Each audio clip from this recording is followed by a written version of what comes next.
For today's video guys, ubani ko ninyo mga unta balot. Nagpaibog na ko sa kong balot guys. Ako nagsuka og asin pagkalami sa sabaw. Lami gyud ang sabaw sa balot guys. Kinsay makaon og balot din ha guys. Kinsay maka-relate ang butangan og asin ug suka human higupon. Pagkalami gyud oy basta makaon og balot nga na sabaw-sabaw. Pero dili pa na siya dako og piso guys. Number 16 kato ang suka. Kuha na. Butangan ng kuan, so higop na po. Di ba?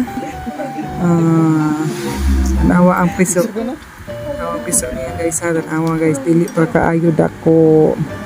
Pero si Shin, diluod ng tanaw kay mura ko noong piso nga na sa among gawas naglakat-lakat. Diba? Di ba? Tangan og suka mo gini nagdasa lami ang suka guys ang asin lami jud kaayo guys ang balot sa wala pa ka try na